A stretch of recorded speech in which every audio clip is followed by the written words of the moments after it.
What's good, buddy? My name is ZealetPrince. Welcome back to yet another reaction video. Today we are checking out Dr. Bob once again, and this is SCP-016 Sentient Micro-Organism.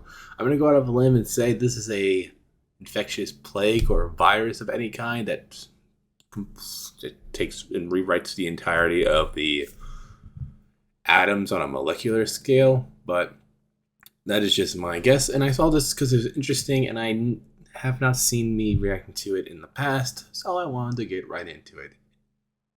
And with that being said, we're going to go ahead and get right into this in 3, 2, 1, boom. A doctor frantically writes in his journal. This is It's one of the almost impossible to believe an older everything that's video. transpired has taken place in such a short amount of time. It all began 3 days ago. It was just another day down in the mines. A worker was drilling into a seam of coal when suddenly there was an issue with the rig. From what I've gathered, it sounds like the drill bit exploded due to some kind of mechanical defect, sending shards of metal flying throughout the tunnel. Oh, yeah, mining The accidents are worker was no lucky that none of the large pieces struck him, as they surely would have been small fatal. detail. He had, though, still been grazed by a piece of shrapnel from the ruined drill bit, and it had left a deep cut across his upper arm. Other miners who were working nearby heard the commotion and quickly came to his aid. They applied a tourniquet to stem the flow of blood and helped him to the mine shaft elevator for the long ride to the surface.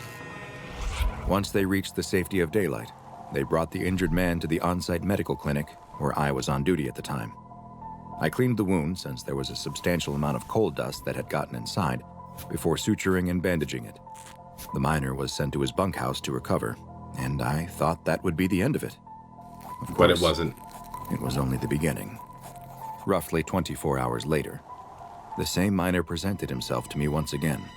I asked about his injury, and he explained that while his arm was fine, he now felt like he might be coming down with an illness. His symptoms included a runny nose, a cough, and body aches.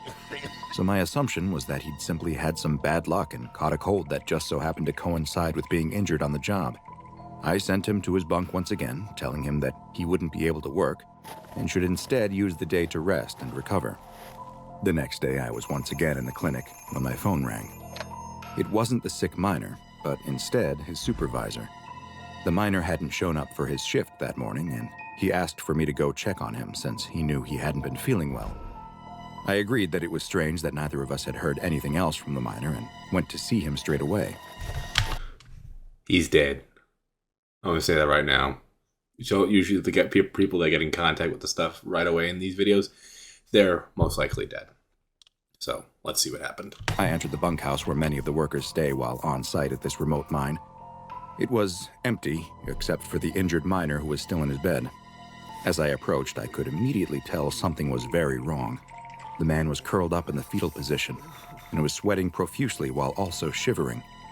A quick touch of his forehead revealed that the man had a high fever, too. He was practically incoherent, seemingly delirious from his high temperature. The miner was moved to the empty bed inside the clinic so I could better observe and tend to him, but very carefully since I assumed now that he was actually suffering from influenza. Here Didn't comes want to risk music. an outbreak at the mine. I haven't paid attention much to the background music until recently, but he uses the same intense guitar music whenever something is about to go down. I have noticed that recently. I was getting ready to administer fluids to the miner, who was still mumbling incomprehensibly, when I noticed something on his face. It appeared that he was crying, but the tears that ran down his cheeks weren't made of water. They were blood. I hadn't seen anything like it before. There was no reason why influenza should be causing this man to cry tears of blood. I could see the veins in his forehead starting to pulse, as if his blood pressure had suddenly skyrocketed. And just as I was leaning in to get a closer look, something horrible happened. The miner suddenly opened his mouth and expelled an enormous stream of blood. The blast of blood struck me in the face and knocked me backwards in fright as the man continued expelling more and more blood from his mouth. God. It soon covered the walls of the clinic. With seemingly all the blood having been discharged from his body, the man then went limp. I attempted to resuscitate him, but strangely, there was no need. The man was comatose, but he was alive. There I was, standing in the middle of the clinic over the man, both he, myself, as well as the room completely covered in blood. My It was one God. of the worst things I'd ever experienced as a doctor. and yet some... Okay, out of all the SCPs we have seen, that was definitely one of the more guttural ones we've seen in a while. Aside from the body swapping organism thing with all the animals. That was a little hard to watch. Somehow, it was about to get even worse. I was still in shock from what had just happened when I heard the door to the clinic open behind me. I turned around to see a group of half a dozen more miners from the site, each one coughing, sweating, and shivering. One held a cloth to his ear that was stained red, while another attempted to stop his nose from bleeding. Whatever had infected the first patient wasn't a one-off medical event. This had the makings of an epidemic. I knew that I was in way over my head. I was just a general practitioner, not an infectious disease specialist, and I called the Center for Disease Control to get their guidance. I was told to quarantine the sick men as best I could, and that a rapid response team would be sent who were better equipped to deal with potential outbreaks. While I waited for the CDC to arrive, I began moving the afflicted men to a bunkhouse that had been designated for quarantining. Several more also began expelling huge amounts of blood, though unlike the first patient, none of the others survived the traumatic event. Oh. As I was putting the final infected man into a bed, I noticed something, though. There was a huge amount of heat radiating off of his lower body, and when I pulled down the blankets, I discovered something that even with all of the strange happenings, I still couldn't believe. Ugh. There were huge lumps growing on his legs, each of which looked to be filled with some kind of fluid or gas, and they were extremely hot to the touch, as if the chemicals inside the lumps were creating a source of heat. As I was investigating the bizarre growths, I suddenly looked up to see that the man was no longer in a state of delirium. Instead, a crazed look had come over his eyes, and he suddenly leapt out of bed, flailing and clawing at me as if he wanted to kill me. I don't know how, but I was able to fight off the man and run out of the bunkhouse. He gave chase, though, and with no other option, I ran into a nearby storage shed. The man was beating and scratching at the door, but I was able to barricade it by dragging a heavy shelf in front of it. After several minutes of trying to break inside, he finally gave up and left. And here I remain. I'm too afraid to go back out. It seems that if the disease won't kill me, then whatever it is turning people into will. All I can do is wait for the CDC team to get here and hopefully know how to deal with whatever the situation has become. The doctor closes his small notebook and notices a drop of something fall onto the cover. He reaches up and wipes his hand across his mouth. Oh, he's infected too. Covered in blood. The doctor didn't know what the disease was that had so rapidly spread through the workers at the mine, nor did the CDC response team when they arrived. No, it wasn't until the SCP Foundation caught word of the mysterious outbreak that someone would finally determine what was happening with what would soon be called SCP-016, which is also known as the Sentient Micro-Organism. SCP-016 is a blood-borne pathogen that was first discovered after a worker at a remote mine was injured while drilling into a coal seam deep beneath the earth. It is theorized that coal dust entered the wound, dust which perhaps carried dormant spores of what would become SCP-016. Over the next several days, all of the remaining employees at the mine were infected, as was the CDC crisis team that was sent to the mine to investigate the outbreak of what was potentially an undiscovered pathogen. Following the CDC's inability to deal with the disease, the SCP Foundation took over the site and quickly terminated all affected personnel in order to prevent further spread. The first infected person, Patient 0, was taken into Foundation custody for further investigation, and the mine shaft itself was collapsed by an explosive device in order to seal it off. After studying Patient 0, the Foundation learned a great deal about just what they were dealing with. What they found was that SCP-016 has an incubation period that can vary wildly from just 24 hours to as long as 2 years, with the length appearing to be dependent on the number of other potential human hosts in the immediate area. Once symptoms begin to present in an individual, they will at first look to be quite similar to the common cold. They can include coughing, a runny nose, itchy eyes, and body aches. Roughly 48 hours after the first symptoms, the infected person will experience a form of hemorrhagic fever, similar to the Ebola virus, which causes a small amount of bleeding in the lungs. This leads to the infected blood becoming aspirated, most likely in order to better spread through the air. The third stage of the disease leads to the host crashing and bleeding out, as they start to bleed profusely from multiple body orifices, including the nose, tear ducts, mouth, and even through the pores of their skin.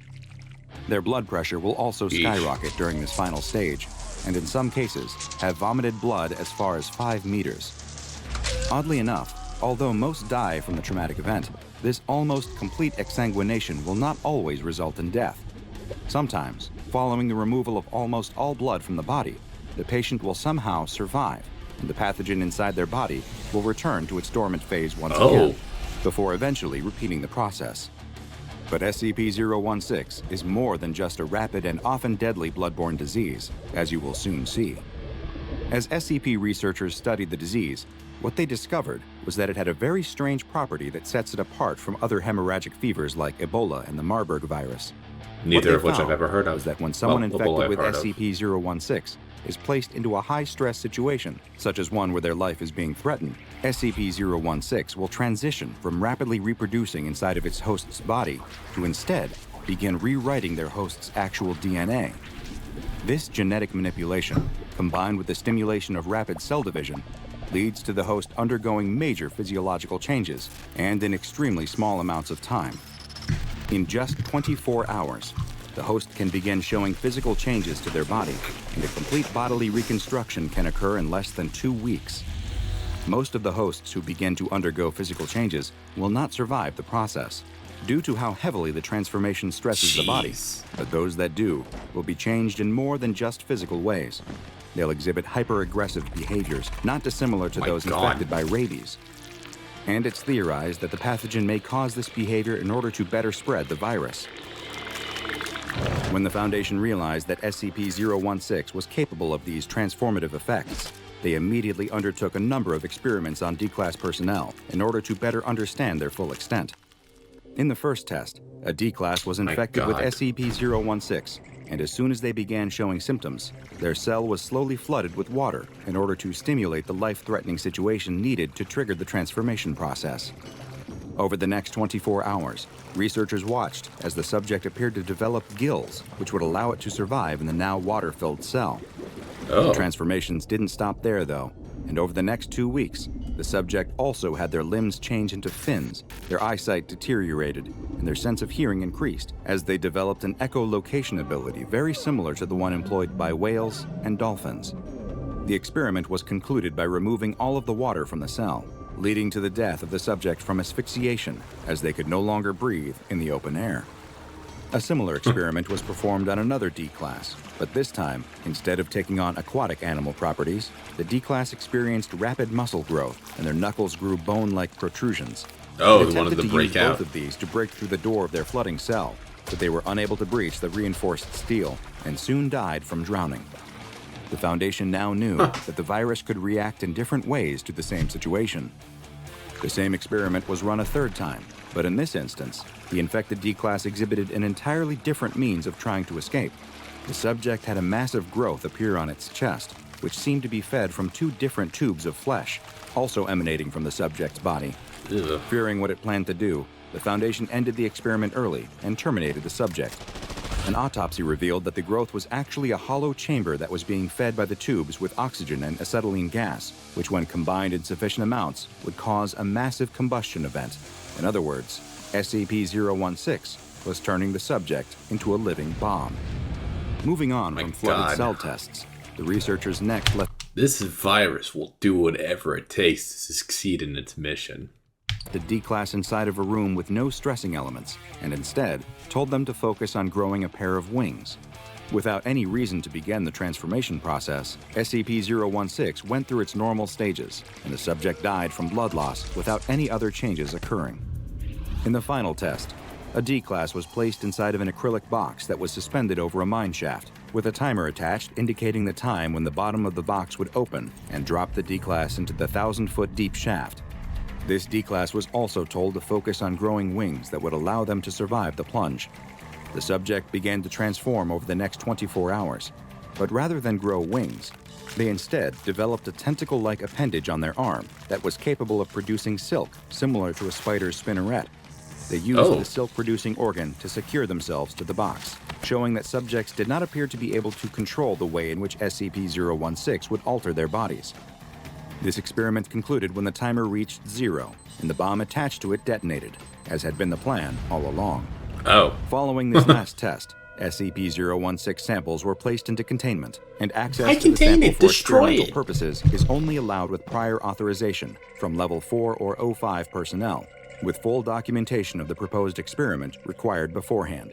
Failure to follow any of these procedures will lead to the offending personnel being reassigned to D-Class duty or terminated. SCP-016 has been classified as Keter, and the only existing sample is kept in a petri dish, which is under extreme lockdown inside of a 5 by 5 by 5 meter room, where the temperature is kept below 0 degrees Celsius at all times. Should an outbreak of SCP-016 occur, all infected personnel are to be immediately terminated on site, and if the infection cannot be contained within 48 hours, then the on-site nuclear device is to be detonated prior to any additional personnel being evacuated. While the containment procedures may sound callous, unfortunately, when it comes to anomalous pathogens as dangerous as SCP-016, no chances can be taken. Now go and watch another entry from the files of Dr. Bob, like SCP-150, the body-stealing parasite. Okay. So that was going in the direction I was expecting, but far exceeding my expectations. This virus does whatever it takes to survive, no matter what direction or how it responds to its environment. It will respond hostile if it feels threatened. My God. Out of all the SCP virus-related ones I've watched over the years, what am I saying? This one definitely stands out as one of the more unique ones, as it is a far more, not only a deadly parasitic infection, but one that will do whatever it takes to make it so it can survive. And we don't really tend to see SCP viruses like that. Very rarely do we see that. At least in the ones I've seen over the years, either off camera or on camera. And I must have reacted over at least 100 or so SCPs over the years, even before doing it on YouTube and after, or off camera. But either way, I enjoyed this, and I love how Dr. Bob always goes into these stories to explain how the viruses start, even if sometimes they are not actually a part of the wiki. I know that's not always the case. But I enjoyed this regardless, and I'm excited for the next XCP video I watch. So until then, guys, I'll see you all in the next video. Bye.